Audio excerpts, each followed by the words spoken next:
Obrigada, pastor, pelo carinho, pela atenção de vocês. Sei que tudo, tudo que o senhor e a igreja faz é verdadeiro. Em oração, é me levantando, minha autoestima, porque às vezes a gente não procure viver da forma certa, às vezes a gente procura o quê? Entrar no caminho errado. Entrar no caminho errado como? Não procurar Deus. Não procurar um amigo que te dê força, que te dê uma palavra de oração, que te levanta, que te tira do abismo.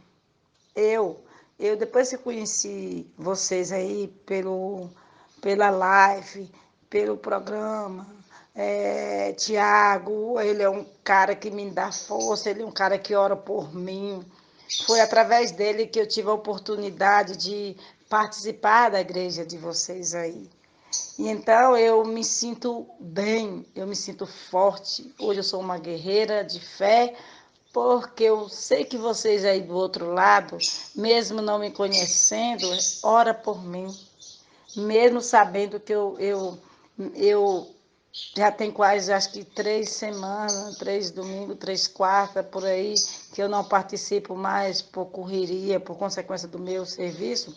Eu sei que vocês oram por mim, mas eu não desisto, não vou desistir. Vou sim participar, voltar a participar sim, porque vocês é meu porto seguro. Como assim porto seguro? De oração, de fé, de perseverança, de não desistir de mim. Vocês me fortalecem aí, a oração, o carinho, a atenção. Eu agradeço demais, pastor, eu agradeço demais a sua preocupação, a igreja, certo? Graça e paz. Meus amados irmãos, eu quero que você abra a sua Bíblia na carta de Paulo aos Filipenses, no capítulo 4, no versículo de número 1 em diante, que nos diz assim: Portanto, meus amados irmãos e muito saudosos, minha alegria e coroa, sim, amados, permanecei deste modo firmes no Senhor. Eu quero que você traga à memória que a expressão que Paulo usou aqui para firme traz a ideia de alguém que está diante de uma batalha, ou seja, é uma linguagem militar em que um soldado, no fronte da batalha, no meio da luta, ele identifica o inimigo e ele não arreda o pé, ele não cede, ele não sucumbe, ele não baixa a cabeça para este inimigo, mas ele permanece firme, inabalável, constante, para no final romper, para no final vencer aquele inimigo em meio àquela batalha. Quero trazer à memória para você também que esta carta é escrita à igreja de Filipos, que enfrentava, no mínimo, 3 grandes inimigos que tentavam ferir, que tentavam tirar a paz daquela igreja e da vida daquelas pessoas. O primeiro grande inimigo era a hostilidade pagã, ou seja, pela igreja não se dobrar aos deuses daquela cidade, aos princípios mundanos daquela cidade, por não adorar ao imperador, ao governo, ao não prestar culto a César, literalmente falando, aquela igreja sofria a perseguição da polícia local, a hostilidade pagã. O primeiro grande inimigo que atacava o povo, e Paulo fala: fique firme, permaneça firme. O segundo grande inimigo, então, já não era mais fora, e sim dentro da própria comunidade.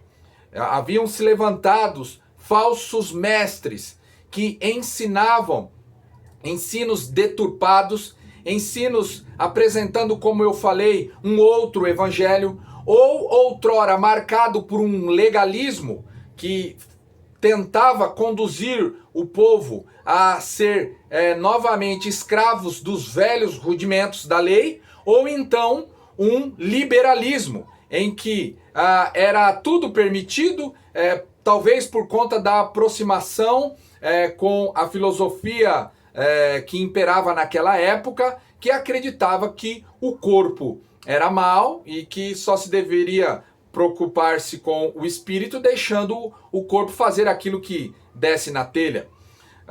E isso trazia problemas para dentro da comunidade. Até porque o nosso corpo é templo do Espírito Santo, como nós muito bem sabemos. E o ser humano é uno, como eu já falei outrora, não há uma divisão, como muitas vezes se tentam fazer, né? Entre aquilo que é espiritual e aquilo que é material. Não é isso. Tudo aquilo que nós somos foi obra da criação e Deus tem sim um interesse no ser humano como um todo. O terceiro grande inimigo, que na minha opinião é um dos mais vorazes e terríveis, que atrapalhava a paz daquela comunidade, era a discórdia entre a liderança. Você lembra de Evódia e Sintique, que estavam brigando entre si e haviam criado os seus grupos dentro daquela igreja. Então quem seguia a Evódia boicotava os trabalhos de quem seguia Sintique, quem seguia Sintique não aceitava e achava que um era melhor, que o outro era ruim, etc. E isso, na opinião acertada do apóstolo Paulo, devidamente inspirado pelo Espírito Santo, prejudicava o andamento da igreja, fazia com que essas pessoas não fossem estáveis, não afetassem a unidade e, por fim, as pessoas ficavam vulneráveis e acabavam sofrendo diante daquele contexto. Paulo, então, vai orientar, como nós vimos, que para nós termos uma vida de estabilidade cristã, firmeza cristã, primeiro nós precisamos romper com a discórdia por motivos de egoísmo, por motivos do eu.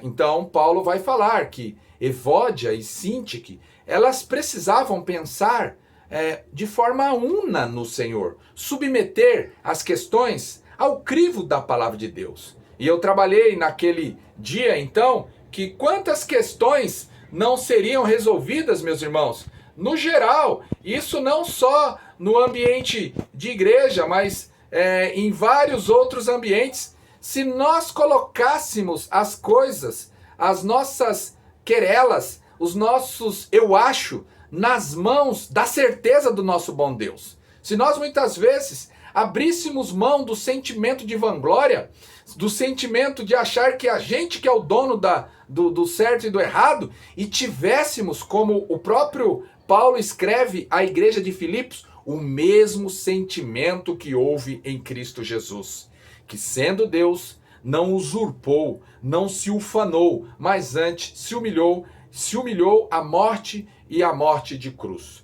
Nós aprendemos também nessa oportunidade de que a falta de união gera ambientes propícios para a instabilidade. Por isso não há vitoriosos quando irmãos sejam dentro da igreja, sejam dentro de uma família, sejam dentro de um ambiente familiar, ficam brigando. Como disse o apóstolo Paulo, o só existir contendas já é motivo de derrota. Não tem ninguém que vai ganhar com uma história dessa.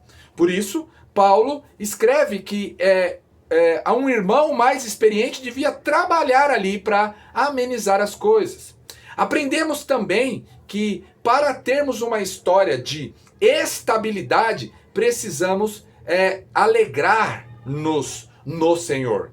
A nossa alegria, a nossa felicidade, a nossa contentação não pode estar pautada e baseada em coisas que são passageiras, em coisas que são fugazes, coisas que que são voláteis, vamos assim dizer, né? Mas a nossa alegria deve estar construída, firmada no Senhor. Por isso ele deu uma ordem: alegrai-vos. Outra vez vos digo, alegrai-vos no Senhor. Alegrai-vos sempre no Senhor. Aprendemos que isto é importante para criarmos uma postura de firmeza diante dos problemas, diante dos desafios da nossa vida.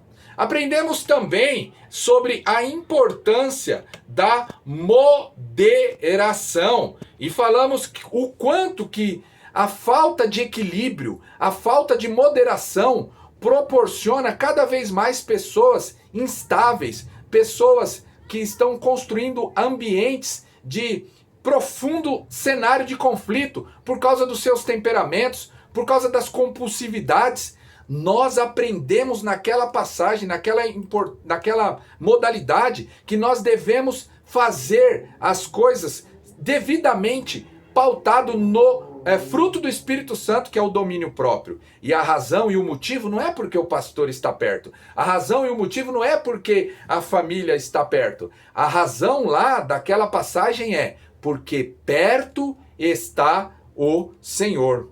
Mas agora nós vamos entrar num dos assuntos que, na minha opinião, é o que mais pega nos dias de hoje.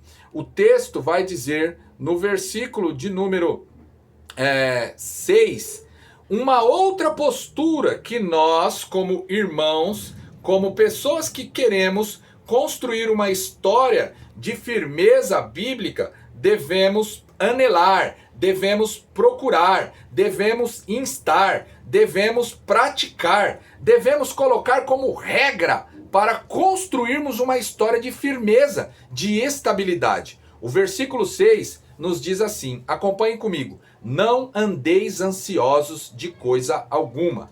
Em tudo, porém, sejam conhecidas diante de Deus as vossas petições pela oração, pela súplica e com ações de graças. Ações de graça. Olha, meu irmão, olha, minha irmã, eu quero aqui dizer para você, e você há de concordar comigo, a ansiedade é o problema do nosso século. É verdade. E eu quero até dizer para você que não é o problema só do nosso século. Porque se fosse problema só do nosso século, o apóstolo Paulo não estaria escrevendo para aqueles irmãos, para que eles não fossem o quê? Ansiosos. Então eu quero dizer para você que o problema da ansiedade persegue a humanidade desde a queda do Éden. Você sabia que a Organização Mundial da Saúde afirma que 50% das pessoas que passam por hospitais são, na verdade, vítimas da sua ansiedade? Pastor, tudo bem, mas agora o senhor está falando, nós estamos vivendo num contexto de pandemia, de coronavírus e por aí vai afora. Eu li uma reportagem uma entrevista dada por um neurocirurgião do Hospital Beneficência Portuguesa de São Paulo, e ele disse, o nome dele é Dr. Júlio Pereira, ele alertou que algumas pessoas acabam indo procurar os hospitais achando que estão com Covid-19, mas na verdade elas estão com sintomas do transtorno da ansiedade. Elas estão tão ansiosas, sem dormir, e muitos ficam até sentindo os sintomas como se tivessem tendo o coronavírus. E não sei se você sabe, mas um dos sintomas que a ansiedade pode dar é a dificuldade de respirar. E as pessoas acabam ansiosas do jeito que estão, elas acabam indo buscar tratamento, de repente o diagnóstico lá, os testes para saber se está com corona, porque ela está sentindo um monte de coisa que falaram que é sintoma do corona, e a ansiedade toma a pessoa de um jeito que ela acaba indo para o hospital e às vezes não está com corona, mas vai para um lugar que o ambiente lá é um ambiente propício para a presença, de repente, de vírus e outras enfermidades, e ela pode até mesmo pegar. Olha só como é que essa ansiedade é complicada. A ansiedade, como nós sabemos, é extremamente democrática. Ela pega homem, pega mulher, crianças, adultos, mestres e letrados, religiosos, incrédulos, crentes demais, ateus, enfim. A palavra ansiedade traz a ideia lá no grego de um estrangulamento, de ficar sufocado, de cortar o oxigênio, você vai acabar sentindo aquele sufoco, aquela aquela coisa, né? Aquela falta de paz, enfim, né? Tem uns que vão sentir tremor, tem uns que vão começar a imaginar coisas, tem uns que vão suar, enfim, a ansiedade, ela sufoca o ser humano. Provoca, então, esse tipo de estrangulamento. E a ansiedade, por você ficar gastando energia em coisas que você está preocupado, que você está aflito, que você, por fim, está angustiado, preocupado, talvez seja a melhor palavra, você gasta a sua energia. Ou seja, você sofre antecipadamente. O problema nem chegou e olhe lá se vai chegar. Mas talvez se chegar, você já está abatido de tal ponto porque gastou toda a sua energia. E por fim, ela acaba causando desequilíbrio, ela acaba causando a instabilidade e você acaba exercendo juízos muitas vezes equivocados, você imagina coisas que nunca deveriam passar pela sua cabeça, você chega a conclusões erradas, acaba tomando as atitudes erradas e por fim você se torna uma pessoa vítima que não consegue construir uma história inabalável. Por isso Paulo falou, irmãos, vocês precisam permanecer firmes. E entre uma postura que você precisa tomar é não andar ansioso. Não andar ansioso. O que eu acho interessante, meu irmão, é que o termo aí é não andar. Ou seja, não tenha uma vida, não construa a tua vida, não se movimente, não dê os seus passos pautado na ansiedade, vivendo, agindo, tomando decisões por causa de preocupações, por causa de aflições, por conta daquilo que será que vai ou não acontecer ou deixar de acontecer. A palavra ansiedade é isso. Não haja quando você estiver sufocado. Não haja, não tome decisões quando você estiver sendo estrangulado, preocupado, tomado por esse sentimento de ansiedade, porque certamente isto fará mal a você. Você não vai conseguir construir uma história de estabilidade, mas sim uma história de instabilidade, e vai ser levado por tudo quanto é vento, por tudo quanto é sugestão, por tudo quanto coisas erradas para a sua própria vida.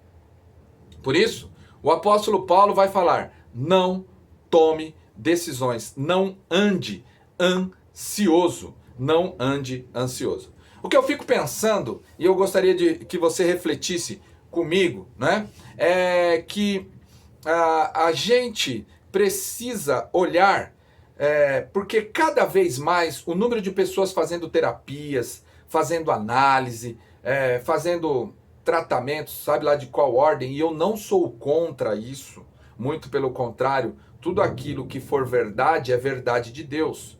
E nós temos que aproveitar. Mas eu quero dizer para você que o texto vai nos mostrar algo interessante. Que nós não devemos andar ansiosos. Mas o texto dá uma ordem dizendo que nós não devemos andar. É verdade, porém, Deus, ele é maravilhoso. Ele não somente diz não faça, mas ele diz... Olha, não faça, mas faça isso, porque isso é o ideal. É isto que vai promover a estabilidade. É isto que vai combater a ansiedade. E o texto, se você perceber, vai dizer assim, não andeis ansiosos de coisa alguma. Pastor, do que o texto... De coisa alguma. Mas...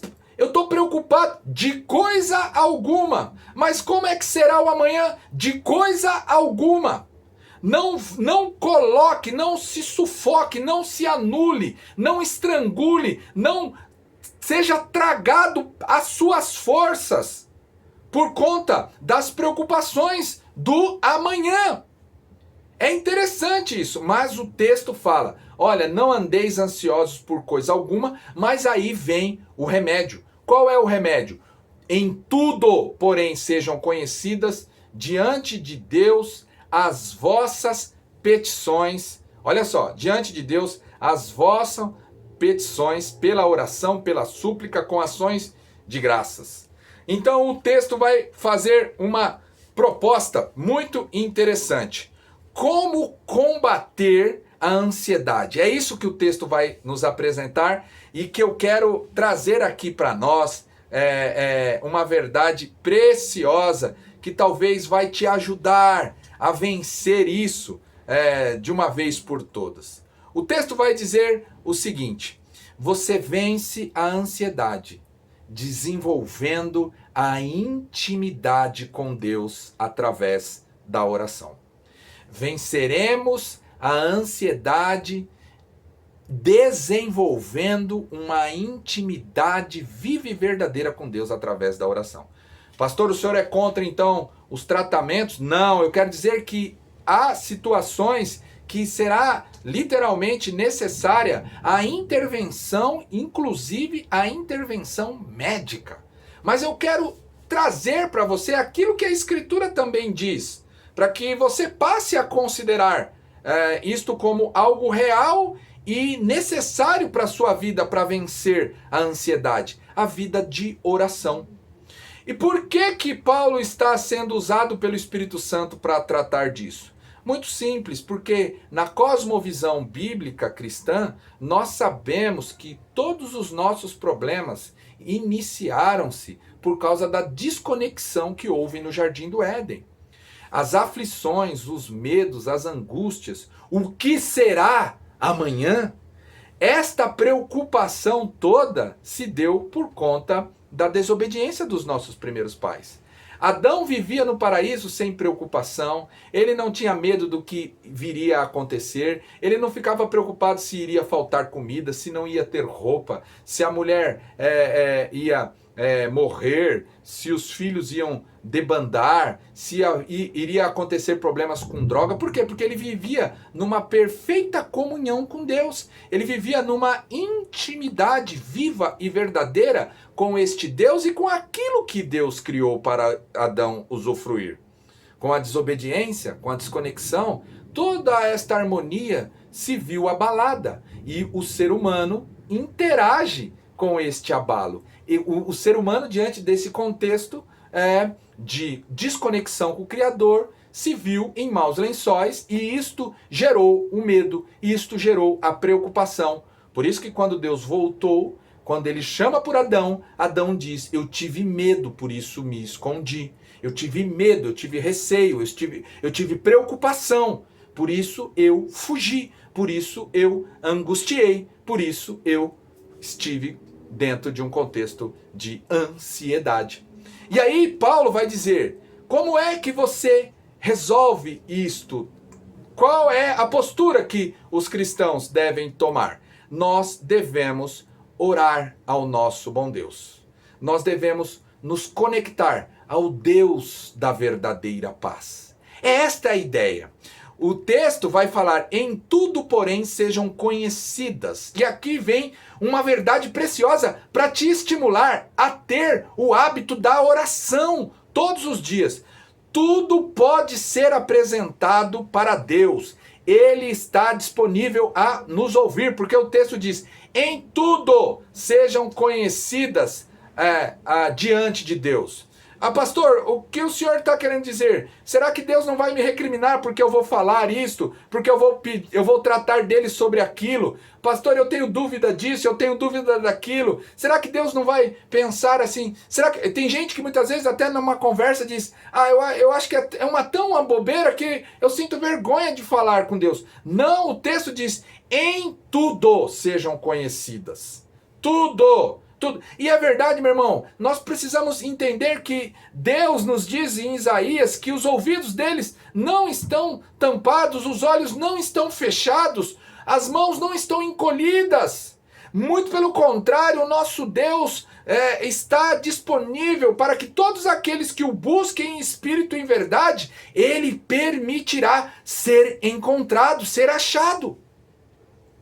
Meu irmão, eu quero dizer para você que talvez você muitas vezes possa achar, ou até ouviu de alguém falar: você é bobo falar um negócio desse. Não, de uma vez por todas, derrame-se, coloque diante de Deus todos os teus anseios, as tuas questões. Não, Deus não está aqui dizendo que é uma questão boba, muito pelo contrário. Ele, na palavra dele, está dizendo: fale comigo.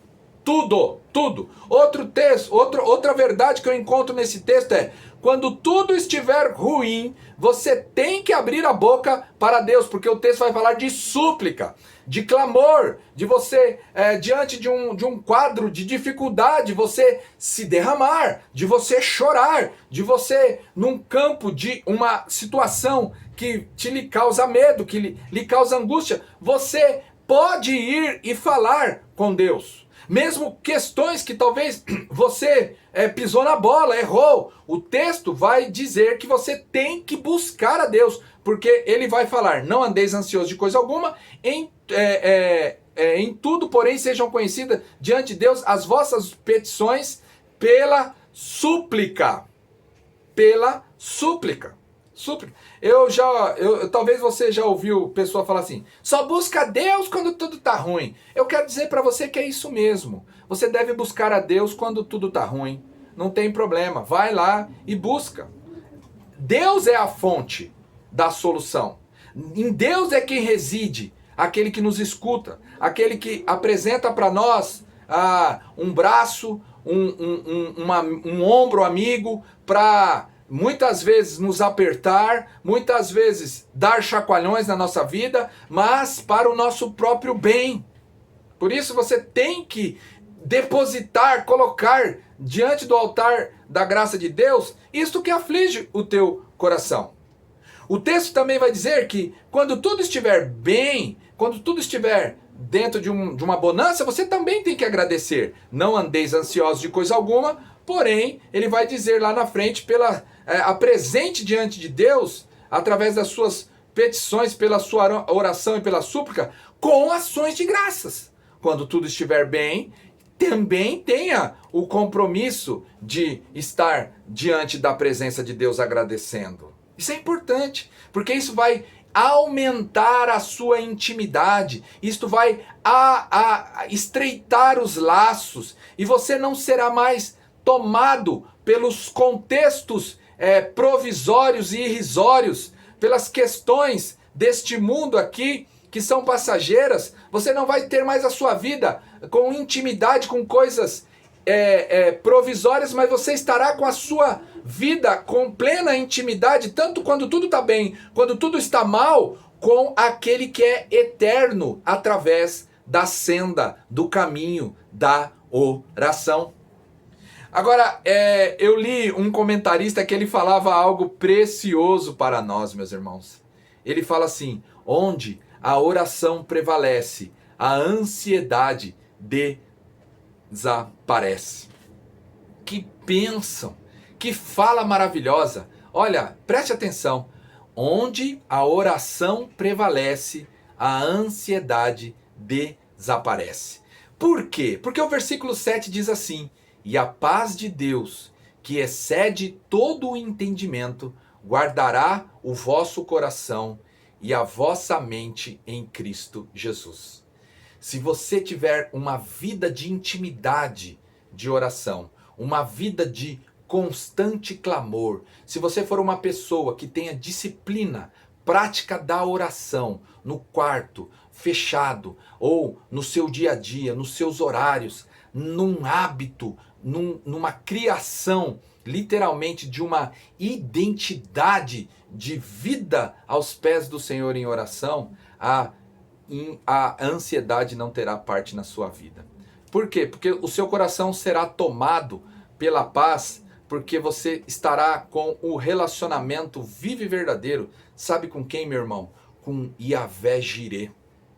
Sabe, você vai ter intimidade, você vai ter um canal de comunicação aberto, você vai falar com o Senhor proverá, com aquele que é o teu provedor. Então você não terá espaço na sua vida para ansiedade, preocupado com o que vai vir amanhã, porque você sabe que a fonte de toda a provisão é o Senhor que provê.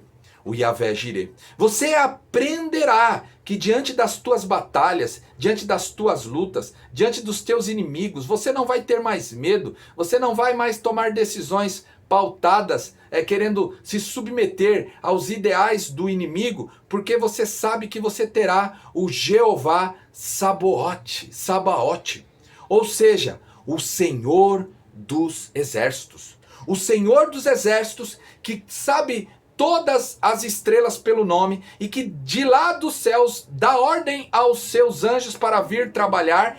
Ele é aquele que você conversa, aquele que você tem a intimidade através da vida de oração. Que você saberá que diante dos contextos de injustiça deste mundo todo, você tem o Yahvé Tzidkenu, ou seja, o Senhor que é a nossa justiça. Você viverá então não mais querendo se vingar. Você não vai querer mais pagar mal com mal. Você não vai ficar aflito, angustiado acerca daquilo que vão falar. Por quê? Porque o Deus que é a sua justiça estará com você. E mais, você aprenderá que você terá do seu lado aquele que é a sua bandeira, aquele que te defende. Ou seja, o Yahvé Nissi, aquele que está com a bandeira, com o estandarte à frente do campo de batalha. Aprenderá também que sobre a tua vida não há um histórico de morte, de corrupção no seu corpo final. Por quê? Porque sobre ti estará presente o Yahvé Rafá, ou seja, você falará com o Senhor que sara, com o Senhor que cura, com o Senhor que opera maravilhas grandiosas na tua vida. Você também terá a certeza que você estará com o Yahvé Shalom, ou seja, que ele é a sua verdadeira paz. Você falará com este Deus, você estará em intimidade com este Deus, que de toda a fonte de paz é vinda do altar da graça dele. Foi ele mesmo que disse que a paz que ele dá não é a paz que o mundo dá.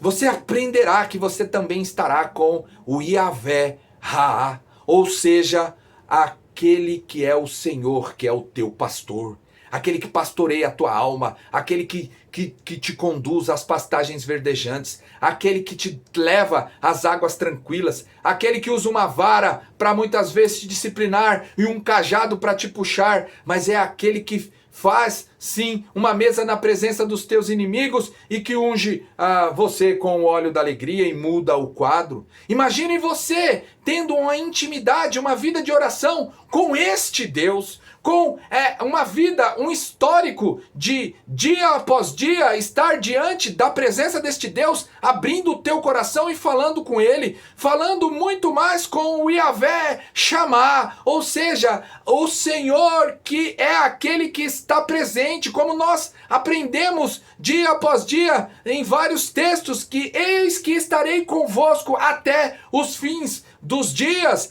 que ele é o eterno Deus, ele é aquele que não está preso a calendário, a agenda, e não está limitado ao tempo, porque ele é o eterno. Você estará então diante daquele que é o Yahvé Kadesh, ou seja, aquele que te santifica, aquele que te separa, aquele que faz uma obra de transformação dia após dia através do Santo Espírito dele.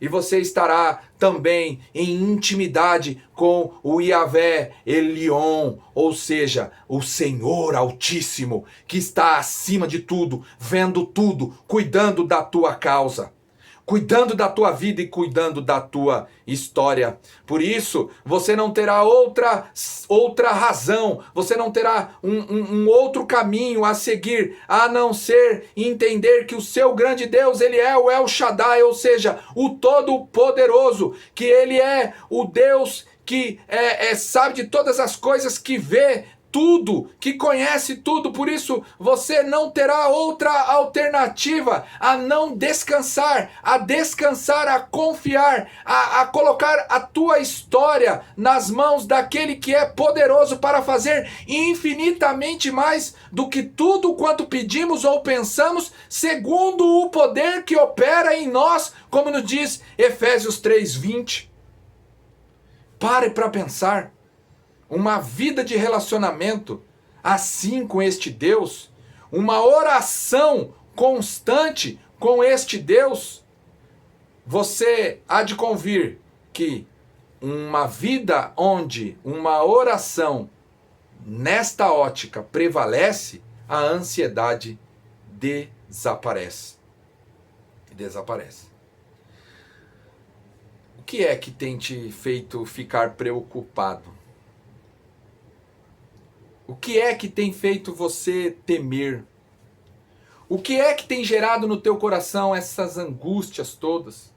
Porque a ansiedade faz isso. A ansiedade faz com que muitas vezes você acelere coisas que você não tinha necessidade nenhuma de passar. Qual é o medo? Qual é a angústia? O que é que tem feito com que você se torne uma pessoa prejudicada? Uma pessoa que só vive em constância dor? Tantos problemas ocorrem por causa dessa ansiedade nos relacionamentos. Até muitas vezes históricos de separações, divórcios, por conta da ansiedade de um dos casais. Gente que tinha medo de perder a outra pessoa, e aí, preocupado, ansioso, com medo, começou a passar a desconfiar de tudo, a controlar tudo, a ameaçar, a sufocar as pessoas, e aí a pessoa acaba prejudicando a comunicação, a pessoa acaba se machucando, a pessoa pode ficar fragilizada, ofendida, e às vezes diante de tanta opressão, de tanta dor, de tanta palavra muitas vezes dada, porque o outro ansioso, com medo, com angústia, acaba literalmente chutando o pau da barraca e acabando com tudo. Quantos pais não sabem lidar com seus filhos por causa dessa ansiedade? Com medo de perder o filho para as drogas, acabam empurrando os seus filhos.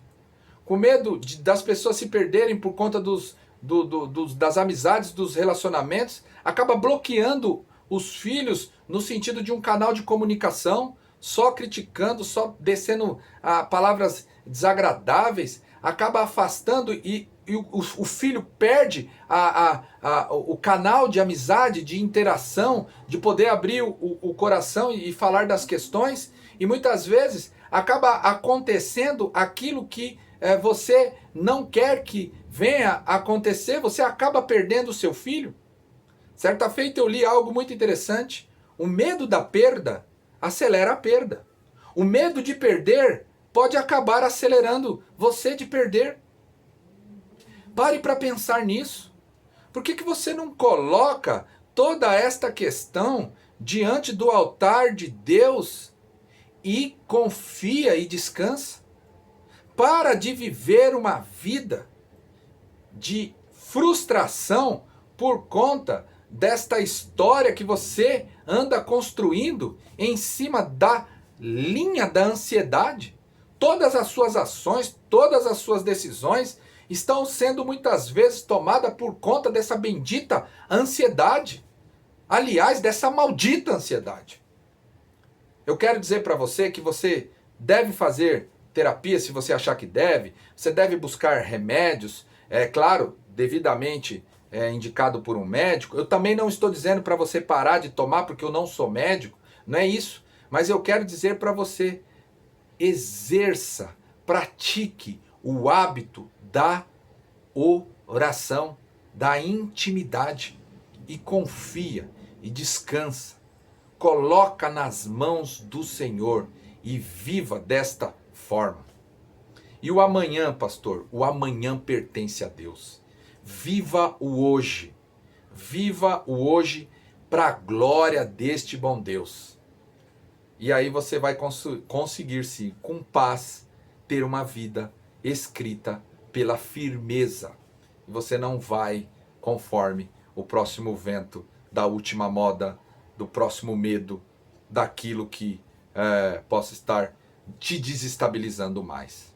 Que Deus te abençoe. Que a graça do bom Deus, o amor do eterno Pai, repouse sobre sua vida, meu irmão. Repouse sobre sua casa. Repouse sobre sua história. hoje e eternamente. Amém.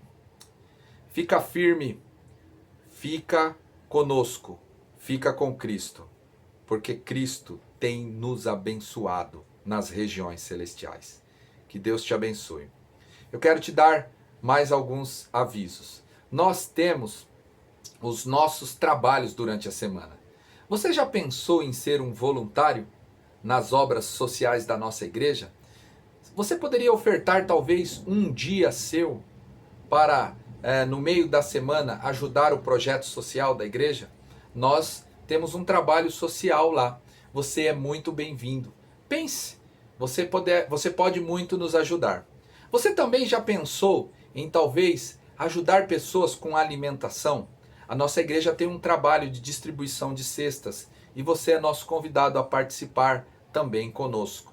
E eu quero te avisar que durante a semana nós teremos grupos pequenos que irão meditar sobre o tema que nós trabalhamos neste sermão. E domingo que vem, às 9h30 da manhã, nós retomaremos a Escola Bíblica Dominical, com temas fantásticos, com temas para abençoar a sua vida. Então, 9h30, na página do Facebook da igreja, você é nosso convidado a ouvir mais uma palavra da parte do Senhor para a sua vida. Porque esta igreja, a Igreja Presbiteriana Canaã, ama aquilo que Deus ama. Vive aquilo que Deus vive e acredita na palavra que Deus ensina. Que Deus te abençoe, que Deus te guarde e que Deus te proteja.